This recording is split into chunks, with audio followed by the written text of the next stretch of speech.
आया था सर, समझ आ गया।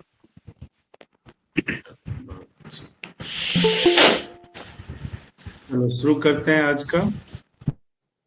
कल हमने मोटे तौर पे पढ़ा था एनाटॉमी, फिजियोलॉजी क्या होता है, उनमें क्या डिफरेंस है, क्या सिमिलैरिटी है,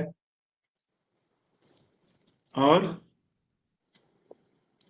जो ह्यूमन बॉडी ऑर्गेनाइजेशन है वो क्या है, उसका क्या सीक्वेंस है, जिसमें हमने पढ़ा था molecule, cell, tissues, organ, organ system और ऑर्गेनिज्म, है ना।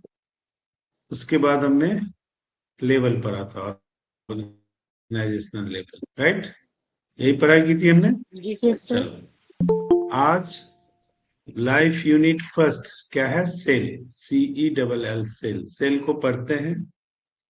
सेल क्या होता है, इसको समझना बहुत जरूरी है, और ये बहुत बड़ा टॉपिक भी है सेल। उसके बाद तो हड्डियों का ज्वाइंट काउंट करना है कि भाई इतने होते हैं, इसमें इतने होते हैं, लेग्स में इतने हैं, तो वो सब काउंटिंग का विषय है। समझने का जो विषय है वो यही है, सेल।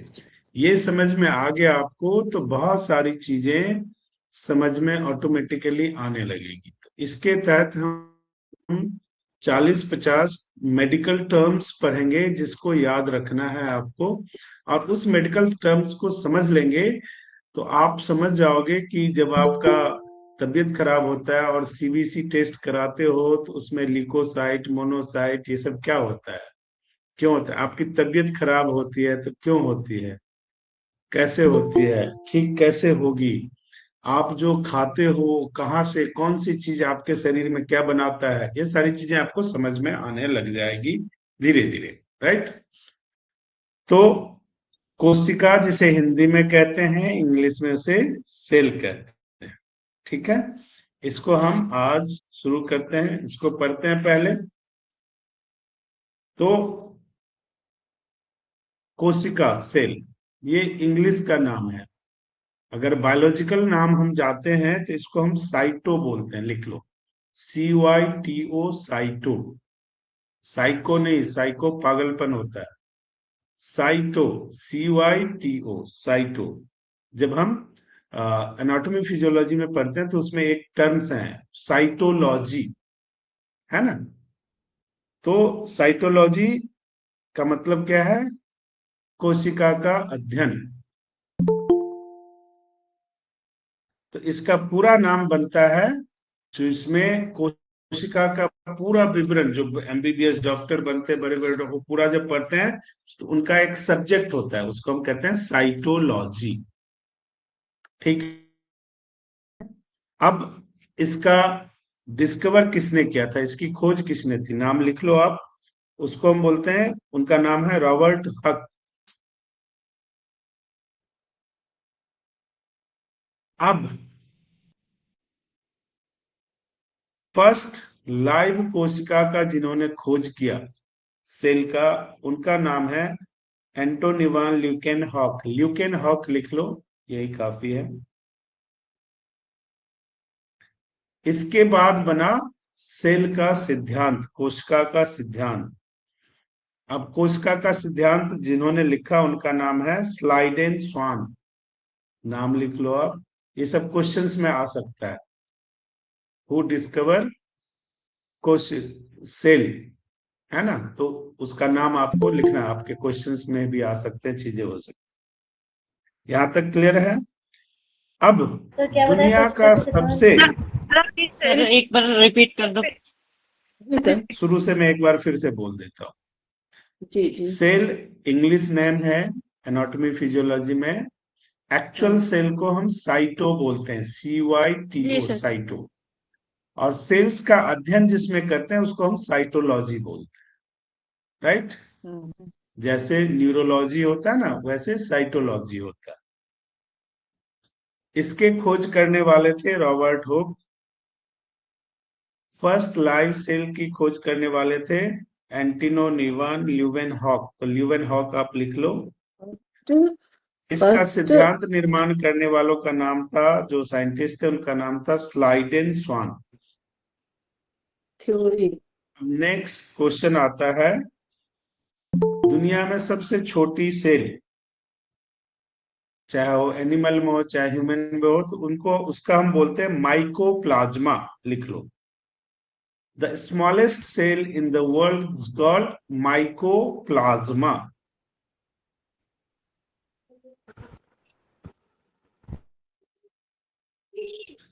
जो लार्जेस्ट सेल होता है शुतुरमुर्ग के अंडे का,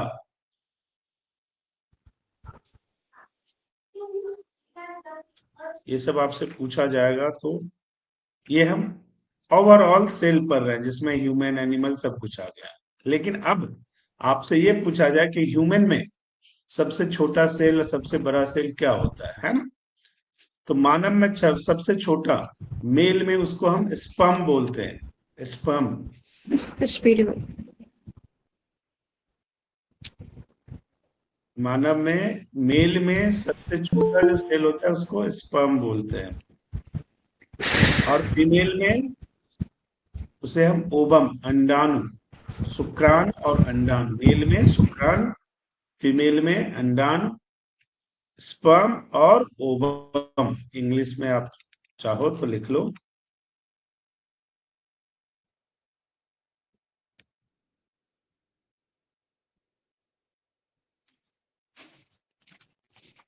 अब ये तो हो गया सबसे छोटा।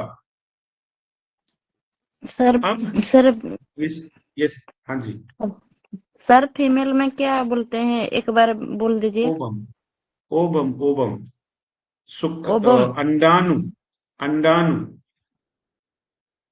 ठीक है। हो गया। Yes sir.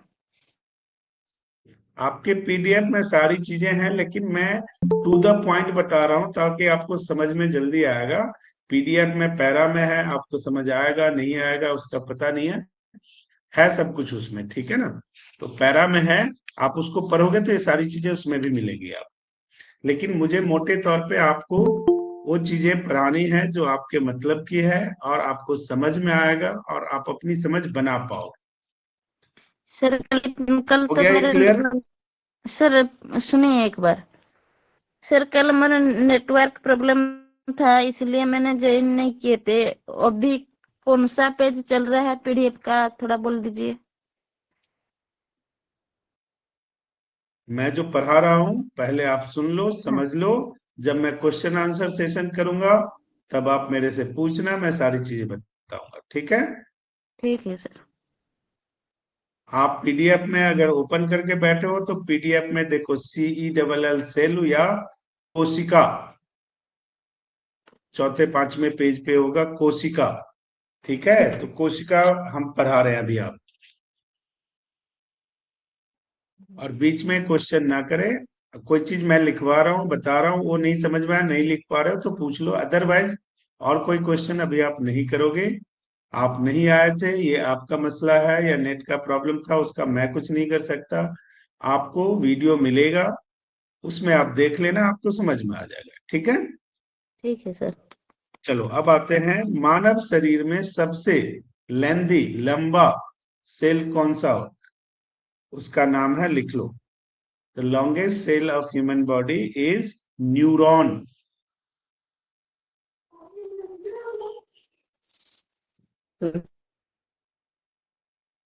The longest cell, सबसे लंबा, मानव में लंबी सेल का नाम है न्यूरॉन। अब न्यूरॉन की खास बात क्या है? न्यूरॉन अगर टूट जाए तो जुड़ता नहीं है। अच्छा, मानव शरीर में न्यूरॉन कहाँ रहता है? तो हमारे हेड में, ब्रेन में। अरबों न्यूरॉन्स हमारे ब्रेन में है। इसलिए कहा जाता है कि ब्रेन को हमेशा प्रोटेक्ट रखना चाहिए। तो जब हम ड्राइव करते हैं तो हेलमेट इसलिए नहीं पहनाया जाता है कि इसीलिए कि ब्रेन का सेल एक बार टूट गया तो वो बनेगा नहीं। इसलिए कहा जाता है कि ब्रेन में अगर चोट लग जाए तो खून बह जाए तो बहुत अच्छी बात है, अंदर चोट नहीं जाना चाहिए। अंदर चोट गया तो न्यूरॉन ब्रेक हो जाएगा, वो न्यूरॉन कोई डॉक्टर ठीक नहीं कर सकता। इसलिए हेड में कभी भी चोट लगे तो अंदर नहीं जाना चाहिए कुछ। अगर अंदर मसल्स टिश्यूज डिस्टर्ब हुए तो उसको ठीक नहीं किया जा सकता। आप जितने भी आप देखोगे कि ब्रेन सर्जरी होता है, कभी कामयाब नहीं होता, कुछ ना कुछ लेकुना उसमें रह जाता है ना। इंसान आफ्टर सर्जरी भी डिस्टर्ब रहता है, और फिर डॉक्टर कहता है अब आप ऐसे ही रहोगे और कुछ नहीं किया जा सकता, 90% केस में, है ना। अब समझ में आया आपको ब्रेन सर्जरी क्यों खतरनाक है? क्योंकि ब्रेन में सारे न्यूरॉन्स हैं, और न्यूरॉन्स ब्रेक हो जाएंगे तो ठीक नहीं हो सकते। इसलिए ब्रेन सर्जरी हमेशा अवॉइडेबल होता है, अवॉइड करें तो ज्यादा बेहतर है। क्लियर हो गया आप लोगों को? अब हम कहते हैं जो टूट भी जाए तो ठीक हो जाएगा, है ना। तो सबसे तेज टूटने वाला सेल हमारे शरीर में कौन सा है, और वो टूट भी जाता है तो ठीक हो जाता है? उसको हम बोलते हैं लीवर। लीवर की खास बात क्या है कि लीवर काट भी दोगे तो लीवर फिर से बन जाएगा, और किसी ऑर्गन में ऐसी बात नहीं है।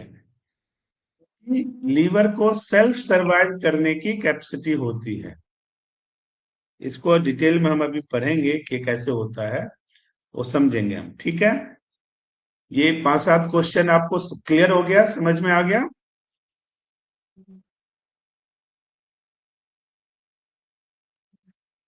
अब हम समझते हैं कि हमारा शरीर कैसे बनता है। देखो, कल मैंने आपको घर का एग्जाम्पल दिया था, है ना। अब घर बनाने में ईंट का यूज करते हैं, सीमेंट का यूज करते हैं, आयरन का यूज करते, सब चीज करते हैं ना।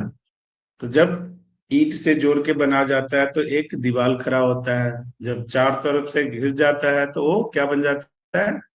एक दीवार। फिर वो कमरे में कन्वर्ट हो जाता है, फिर वो घर में कन्वर्ट हो जाता है।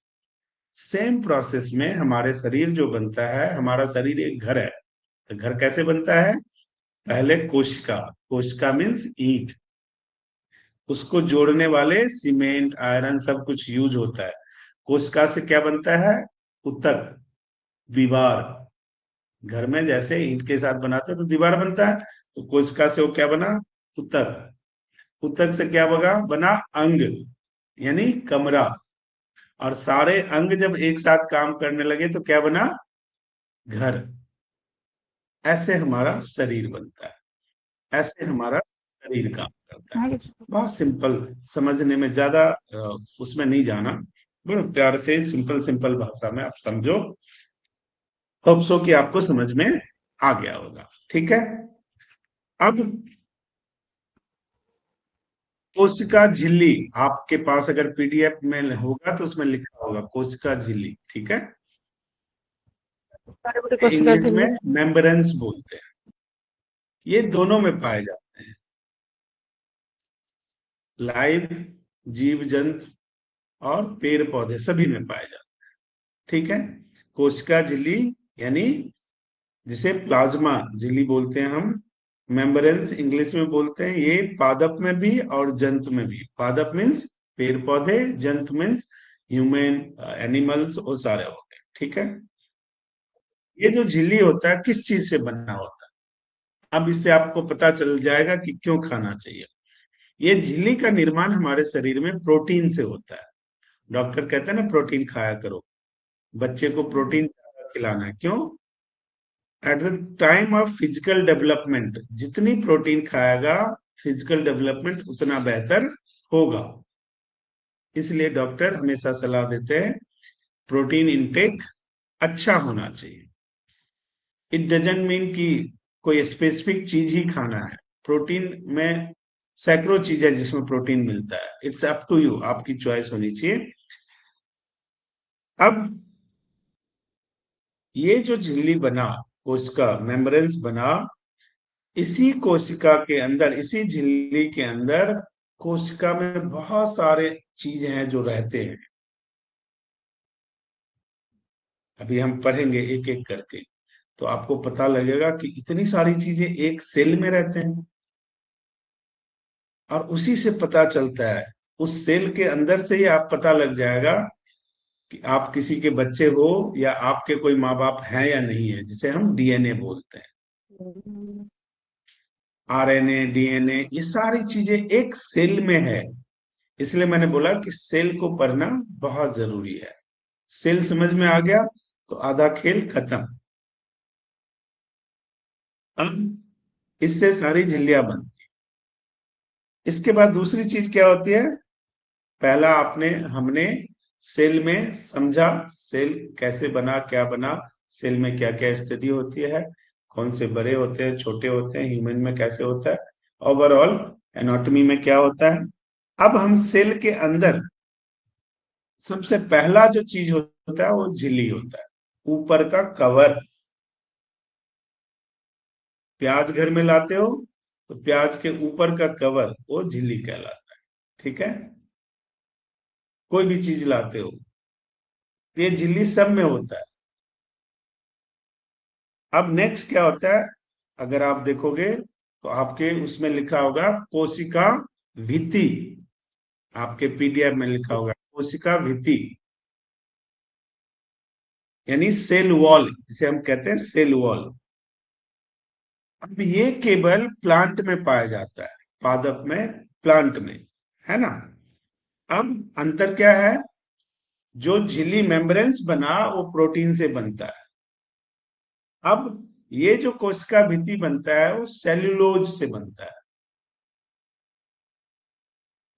अब सेल्यूलोज से बनता है, ये बड़ा स्ट्रांग होता है।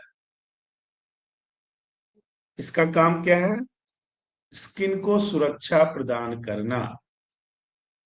आपकी झिल्ली आप देखोगे तो ये आपका जो स्किन है वो क्या है? मेम्ब्रेन्स। ये क्या करता है? आपके शरीर को सुरक्षित रहता है, चोट लगता है आग से, धूप से, गर्मी से, इससे भी हमारा चूंकि क्या है, मेम्ब्रेन्स है, कोशिका भित्ति नहीं है, हमें कोशिका भित्ति नहीं होता, ह्यूमन में कोशिका भित्ति नहीं होता, मेम्ब्रेन्स होता है। इसका मतलब हमारी स्किन पतली होती है, और जो पेड़ पौधे की स्किन होता है वो डबल होता है, लेयर उसका मोटा होता है ना, क्योंकि उसको और कोई प्रोटेक्शन नहीं है। अब हम अपने प्रोटेक्शन के लिए क्या करते हैं? देखो मैंने ये शर्ट पहना हुआ, अब अभी मैंने क्या बोला? कोशिका भित्ति जो सेल वॉल है किससे बनता है? सेलुलोज से। किसमें पाया जाता है? पेड़ पौधे में। अब ये शर्ट किससे बना? पेड़ पौधे से, है ना, जूट से, कॉटन से। ये सारी चीजें कहां से बनते हैं? पेड़ पौधे से। अब इसमें भी सेलुलोज होता है, that means we need over protection. तो हम भी सेलुलोज यूज करते हैं, हमारे शरीर में सेलुलोज से बना नहीं होता है, but protect our body, protect our skin, हम भी सेलुलोज इनडायरेक्टली यूज करते हैं। किस रूप में? कॉटन के रूप में, कपड़े के रूप में, अलग अलग चीजों के रूप में, जो पेड़ पौधों से बनो है तो वो सेलुलोज से बना है। Indirectly we are also covering with the cellulose, हम अपने आप को उससे कवर करते हैं। इतना तक क्लियर है सबको? अब हम आते हैं, ये दो अंग हो गया कोशिका का। अब तीसरे पे आते हैं। अब आपको पता चलता है, चलेगा कि आप जिंदा क्यों रहते हो, आप में एनर्जी कैसे आती है, आप सांस कैसे लेते हो। अब उसको हम बोलते हैं माइटोकॉन्ड्रिया। आपके पीडीएफ में लिखेगा, हिंदी में होगा तो सूत्र कणिका। अगर आप देखोगे इंग्लिश में उसे माइटोकॉन्ड्रिया बोलते हैं, उसमें सूत्र कणिका लिखा होगा। इसकी खोज ऑल्टमैन नाम के साइंटिस्ट ने की थी, तो आप लिख सकते हो माइटोकॉन्ड्रिया डिस्कवर्ड बाय ऑल्टमैन। अब माइटोकॉन्ड्रिया क्या करता है? अब ये देखो, ये सेल के अंदर की चीजें हैं, एक सेल के अंदर की चीजें हैं। पहले ऊपर हमने सेल की झिल्ली पढ़ी, अब झिल्ली के अंदर क्या है? माइटोकॉन्ड्रिया, जिसे हम सूत्र कणिका कहते हैं। अब माइटोकॉन्ड्रिया का काम क्या है? आप जो श्वास लेते हो वो सांस सीधा माइटोकॉन्ड्रिया के पास जाता है। माइटोकॉन्ड्रिया में एक क्रेब्स चक्र होता है, क्रेब्स चक्र। उस क्रेब्स चक्र के चलने से उसमें आंतरिक दीवार होता है, जिसको क्रिस्टी बोलते हैं। आपके पीडीएफ में आंतरिक दीवार लिखा हो सकता है, उसको हम क्रिस्टी बोल सकते हैं। अब वो ग्लूकोज बनाता है। ग्लूकोज क्या करता है? आपको एनर्जी देता है। अगर ग्लूकोज ना हो तो आप उठ नहीं सकते, आप बैठ नहीं सकते। ग्लूकोज किससे मिलता है? शुगर, कार्ब्स से। कार्बोहाइड्रेट खाते जो नहीं, उससे हमें ग्लूकोज मिलता है। जैसे आलू को खाते तो मीठा लगता है, रोटी चबाते हो तो उसका लास्ट स्वाद क्या होता है? मीठा। मीठा आंवला चबाते हो तो सबसे लास्ट में क्या लगता है? मीठा मीठा। That is glucose, energy. वो एनर्जी में कन्वर्ट होता है। ग्लूकोज क्या बनाता है? ऊर्जा, पावर, एनर्जी। अब ये जो माइटोकॉन्ड्रिया ने एनर्जी बनाई, वो शरीर के हर हिस्से में कैसे पहुंचेगा, कैसे मिलेगा, ये समझना बहुत जरूरी है। क्योंकि एक जगह बन के बैठा रहेगा तो शरीर काम नहीं करेगा, शरीर नहीं चलेगा। तो उसके लिए इस सेल्स के अंदर ही दूसरा उसका पार्ट है, जिसको हम क्या कहते हैं? गाल्जी बॉडी, कैमिलो गाल्जी या गाल्जी बॉडी के नाम से आपके उसमें होगा। इसका काम क्या है? ये ट्रांसपोर्ट का काम करता है, इस ग्लूकोज को एक जगह से दूसरी जगह ले जाने का काम करता है। Still we are in sales, sale के अंदर ही ये सारी चीजें हैं। ठीक है। अब इस ट्रांसपोर्टेशन के थ्रू पूरे शरीर को क्या मिलता है? ग्लूकोज, एनर्जी, पावर, शक्ति। अब कभी आप जो सामान खरीदते हो मार्केट से, मान लो कि आपने 1 दर्जन ग्लास खरीदा, 1 दर्जन, तो ग्लास वैसे ही उठा के आपको पन्नी में दे दिया, पॉलिथीन में दे दिया जाता है, या आप अपने थैले में ग्लास ऐसे एक एक करके लेके आते हो, या उसकी पैकिंग कैसी होती है? कभी सोचा है? फोम की पैकिंग होती है ना, एक एक ग्लास लगा होता है। क्यों? वो वैसे भी तो दे सकता है। क्यों होती है? अगर वो वैसे देगा तो ग्लास आपस में टकरा के टूट जाएंगे, है ना? तो बीच में फोम डला रहता है कि ग्लास एक साथ तो है लेकिन एक दूसरे से टकरा नहीं रहे हैं। अब देखो, भगवान ने, इंसान तो ग्लास की अभी सोच रहा है, भगवान ने ये सब शरीर में ऑलरेडी बना रखी है पहले से ही। तो कितना बड़ा साइंटिस्ट होगा, उसने क्या क्या कल्पना कर लिया, क्या क्या बिल्कुल। शरीर बना दिया, शरीर के एक छोटे से हिस्से में ये सारी चीजें बना दी। अब ये जो चीज है उसको हम बोलते हैं, आपके अंदर पीडीएफ में होगा, उसे हम बोलते हैं रसधानी। इंग्लिश में उसको वॉक्यूल्स बोलते हैं, VOCUOLS। जल सतह, जैसे फोम है वैसे ही इन सारी चीजों के बीच में एक द्रव्य होता है, लिक्विड होता है। जैसे कभी आप हीट पैड खरीदते हो ना, हीट पैड लिक्विड वाला खरीदते हो, सिकाई करने के लिए। और जैसा लिक्विड होता है ना, वैसा ही लिक्विड इनके बीच होता है, ताकि ये जो चीजें आपस में टकराए ना, टूटे ना, एक दूसरे को डिस्टर्ब करे। उसको हम बोलते हैं रसरी या वर्तुल। देखो एक में कितनी कितनी चीजें हैं जिस पर हम वर्कआउट करते हैं, जिस पे काम होता है, कितनी चीजें। नेक्स्ट चलते हैं।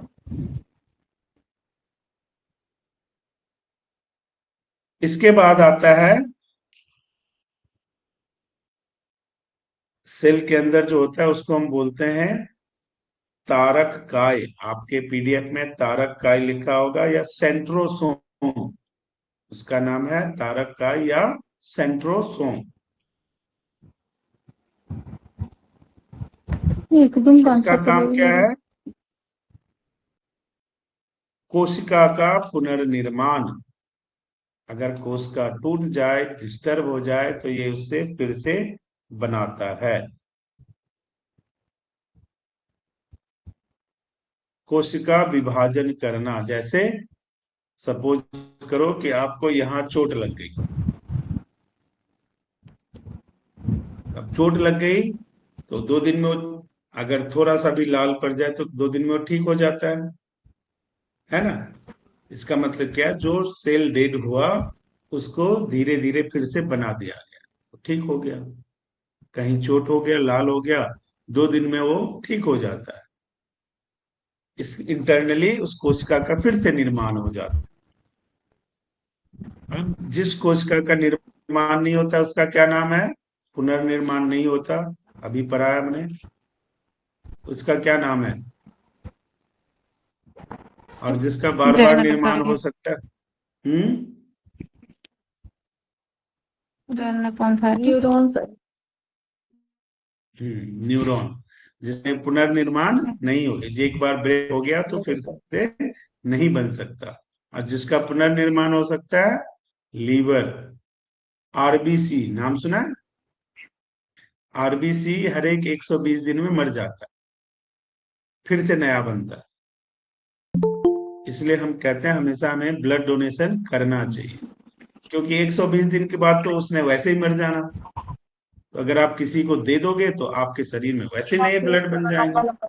जनरली ब्लड देने से हम डरते हैं ना, there is no need to fear. आप ब्लड डोनेशन करोगे, साल में एक बार करना ही चाहिए, उससे आपका कोई नुकसान नहीं होना, बल्कि बॉडी सर्विस। तो ये सब जो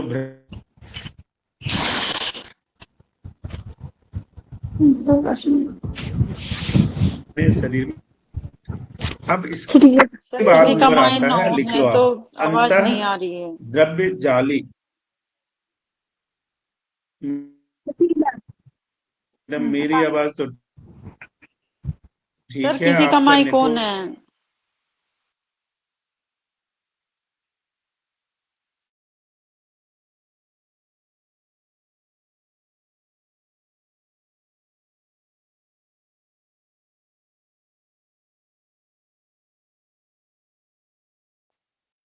ब्रेक होता है चलिया, जिसे हिंदी में सॉरी हिंदी में और इंग्लिश में कहते हैं एंडोप्लाज्मिक रेटिकुलेशन, रेटिकुलम। अंतर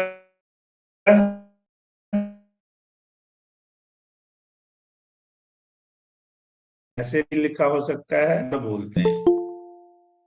अब इसमें दो हिस्सा होता है।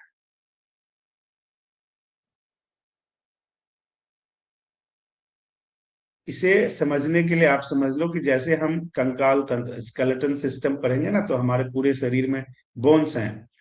सेल के अंदर का ये स्केलेटन है, इसे हम सेल के अंदर आंतरिक कंकाल बोलते हैं, जो इंटरनल सेल्स के इंटरनल तत्वों को हेल्प करता है। अब जो ये ईआर है, इसका काम क्या है? आप जो खाना खाते हो, आप जो इंटेक करते हो, आपके शरीर में चर्बी बनने लगता है। बनता है ना। अगर हम ज्यादा ऑयली ज्यादा चीजें खाएं तो चर्बी बनती, तभी तो हम मोटे हो जाते हैं ना। मोटे क्यों हो जाते हैं? जब शरीर में ज्यादा चर्बी बनता है। चर्बी बड़ी स्लिपरी होता है,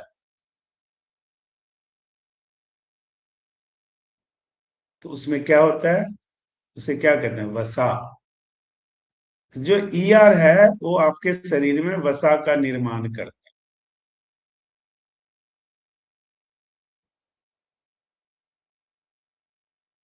और इसका जो दूसरा हिस्सा होता है वो रफ होता है, उसमें थोड़े धब्बे धब्बे से होते हैं, जिसको बोलते हैं राइजोम। उसका काम क्या है? राइजोम कमी होता है इसमें, 10% होता है, लेकिन वही राइजोम आपके शरीर में प्रोटीन बनाता है। तो अगर राइजोम की कमी हो जाए तो आपके शरीर में प्रोटीन ज्यादा नहीं बनेगा, आप खाओगे तो भी नहीं बनेगा। ये छोटी छोटी चीजें आपने ध्यान रखना है, समझना है, नाम चीजें याद रखनी है, किससे क्या चीज बनती है, किसको क्या कहते हैं, किसको किसने इन्वेंट किया, ये सारी चीजें क्लियर है यहां तक?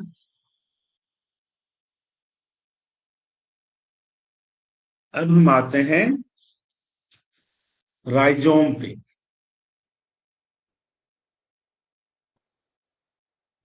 राइजोम का काम क्या है?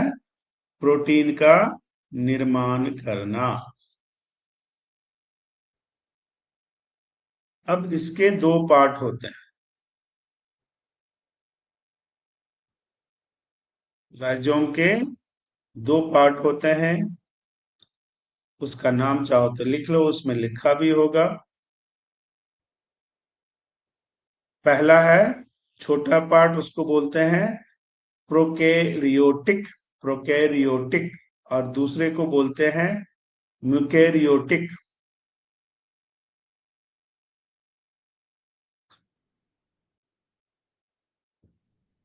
ये सब मिनरल्स हमारे शरीर में जो मिनरल्स बनते हैं अलग अलग चीजों में हेल्प करते हैं।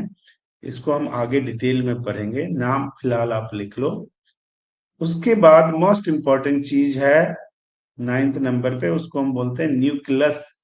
केंद्रक। देखो अगर आप पीडीएफ में देखोगे तो लिखा होगा केंद्रक, न्यूक्लियस। इसकी खोज रॉबर्ट ब्राउन ने की थी। न्यूक्लियस की खोज रॉबर्ट ब्राउन ने की थी।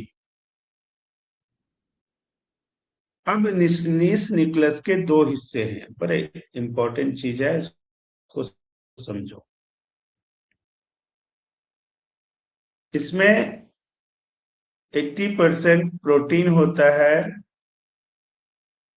और 10% डीएनए होता है। तो इसमें दो चीज हुआ, उसका क्या नाम हुआ? क्रोमोजोम और डीएनए ऑब्लिक आरएनए।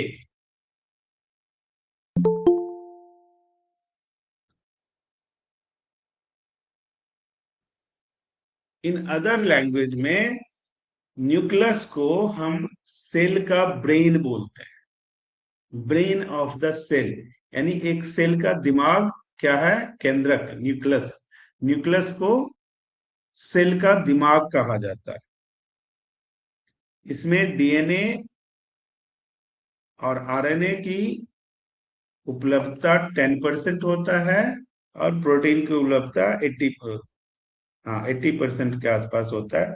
10-10% इसको हम ब्रेन ऑफ द सेल कहें, यानी पूरे सेल को जो नियंत्रित करता हो, कंट्रोल करता हो, उसे हम ब्रेन ऑफ द सेल के। जैसे आपके घर में बिजली है, एक जगह मेन स्विच है, तो सेल का जो मेन स्विच है वो क्या है? केंद्रक। अगर उस स्विच को ऑन ऑफ कर दो तो ऑफ कर दो तो पूरी घर में लाइट चली गई, और ऑन कर दो तो पूरी घर में लाइट आ गई। इसलिए उसको पावर सेंटर बोलते हैं। जैसे हम पूरा पढ़ेंगे तो उसके बाद हमें पता चलेगा कि हमारे शरीर का पावर सेंटर कहाँ पर है। ब्रेन के अंदर एक नाम है जिसको हम बोलते हैं पिट्यूटरी ग्लैंड। वो पूरे शरीर का जनरल मैनेजर है, कंट्रोल करता है। तो एक सेल का general manager, controller, power centre क्या होता है? न्यूक्लियस या केंद्रक। ये आपको याद रखना है, ये आपको एग्जाम में भी पूछा जा सकता है। ठीक है। अब उसके बाद हम पढ़ेंगे लाइजोम। लाइसोजोम, इसका खोज किया था डी दुबे ने। दुबे, दुबे नाम लिख लो।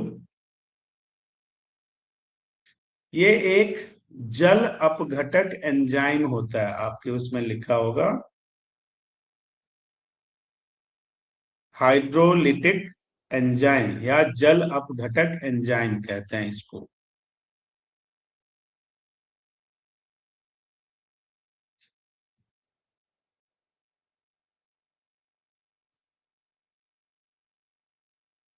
इसे suicidal part of the cell कहा जाता है।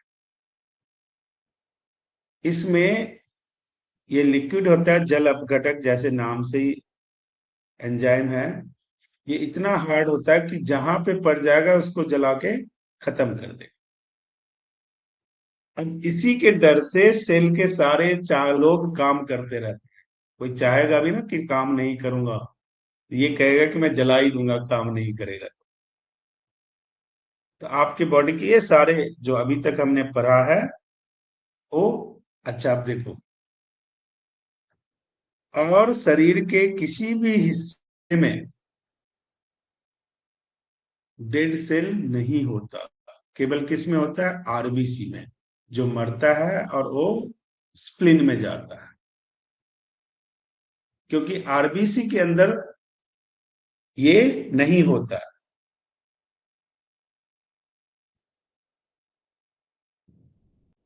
इसलिए आरबीसी जब डेड हो जाता है तो वो सीधा डायरेक्ट कहां पहुंचता है? स्प्लिन में, जिसे प्लीहा बोलते हैं।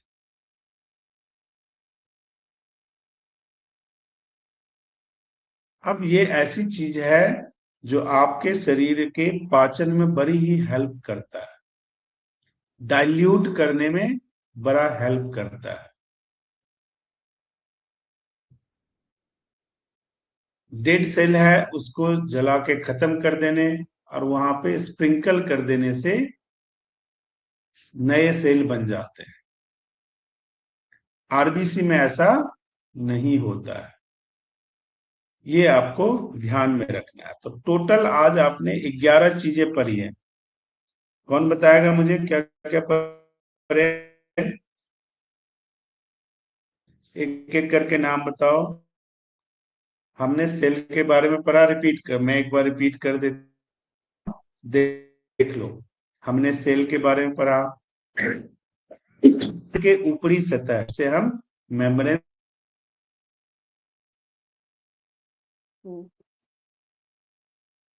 आवाज नहीं आ रही है सर।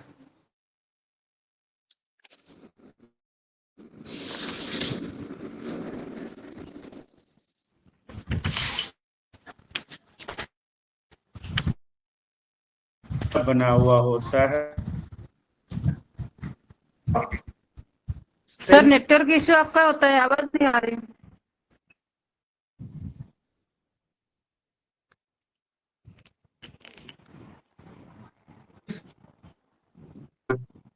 ऐसा तो नहीं है, नेटवर्क तो है। नहीं सर, आवाज अब आ नहीं रही आ रही आवाज? है बीच-बीच में। जी किसी को सुनाई नहीं दे रहा है? नहीं सर, नहीं सर, आप में से नेटवर्क किसी को प्रॉब्लम मेरी है। आवाज? इंटरप्शन आ रहा है सर। फिर तो सोचना पड़ेगा। एक मिनट जी।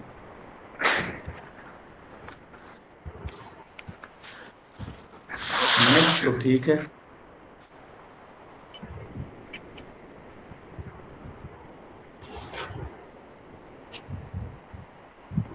अब आ रही है आवाज? Yes sir. जी अभी आ रही है। Yes sir. चलो रुक अच्छी रुक के बात आ है। रही है, क्लियर नहीं आ रही है। कोई नहीं, अब हम आज का क्लास खत्म ही हो रहा है।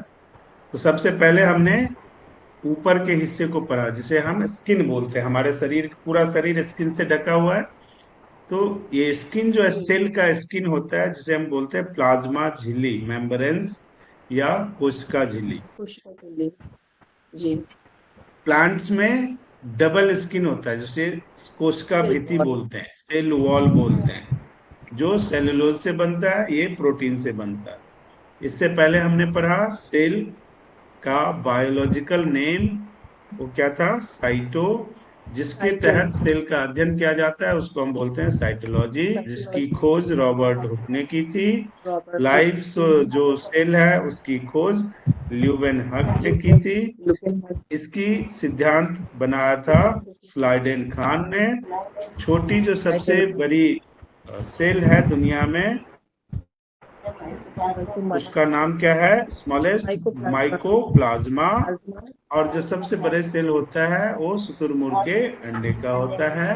ह्यूमन बॉडी में सबसे छोटा सेल मेल के लिए स्पर्म, फीमेल के लिए अंडान या ओवम।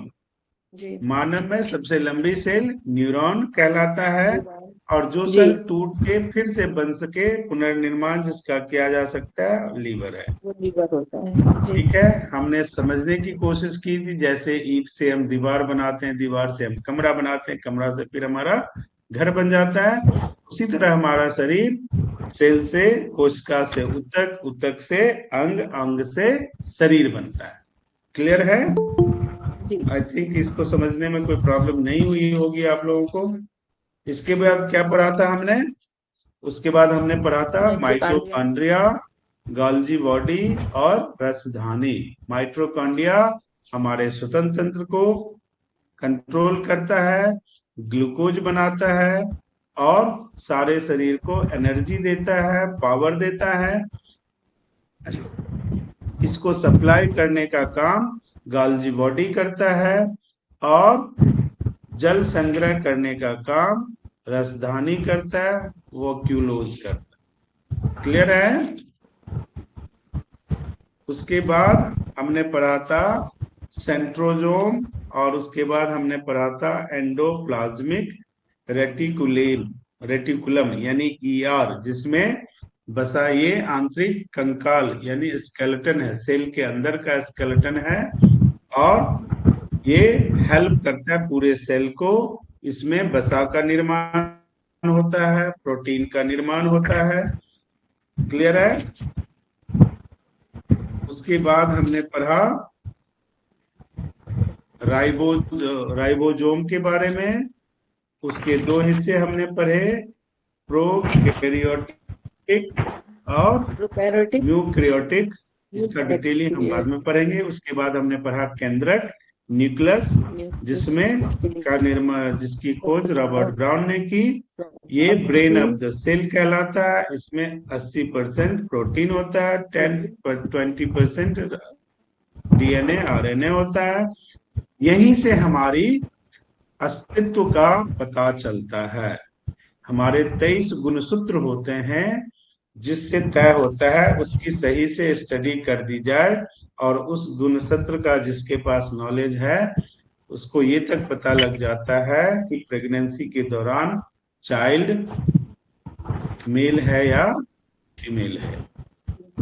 लेकिन आप रिसर्च करने के लिए नहीं आए हो, आपको नॉलेज होना चाहिए ओवरऑल कि ये चीजें होता है, और उसको बूस्ट करने के लिए क्या करना पड़ेगा। अभी तो हम पढ़ रहे हैं, लेकिन जब हम इसको कंप्लीट करेंगे एनाटॉमी फिजियोलॉजी को, देन आई विल ट्राई कि आप लोगों को कुछ इन चीजों को स्ट्रेंथन कैसे किया जाए उस पे भी हम बात करेंगे, डिजीज पे भी हम बात करेंगे, और डिजीज के सॉल्यूशन पे भी हम बात करेंगे। It will take time. मुझे ज्यादा जितना वक्त मिलेगा उसके हिसाब से आप लोगों के से बात करेंगे। अब आज की डेट में आपको जो पूछना है आप पूछ सकते हो।